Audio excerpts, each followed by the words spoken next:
আজ মহালয়া পিতৃপক্ষের অবসানে দেবীপক্ষের সূচনা।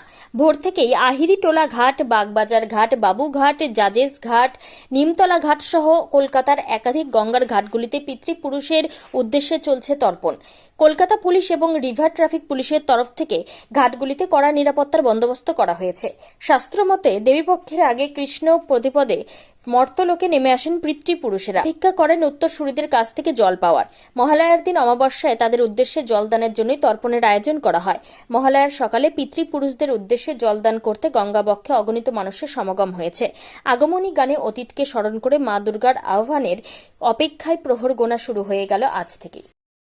কিরম রয়েছে আজকে মহালয়া আমরা দেখলাম সব জায়গায় সকাল থেকেই ভোরবেলা থেকেই প্রচুর লোক এসছে। তো আমাদের 3টে থেকেই আমাদের ফোর্সের ডেপ্লয়মেন্ট ছিল।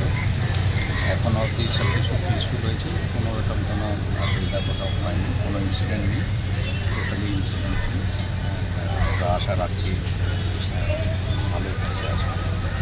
বাকি স্যার, বাকি যে ঘাটগুলো রয়েছে সমস্ত ঘাট, আপনি বাবুঘাটে এসেছেন, বাকি যে ঘাটগুলো রয়েছে নিমতলা থেকে শুরু করে আহিটোলা, প্রত্যেকটা ঘাটে গিয়ে একই পিসফুল রয়েছে? আমরা প্রত্যেক ঘাট ঘুরে দেখেছি সকালে, কোনো রকম কোনো অসুবিধা নেই। যথেষ্ট ডিপার্টমেন্ট ছিল, আমাদের disaster management team, local police, civil defence, civil administration, CEO KMC সকাল থেকেই আছেন এখানে আমাদের সাথে।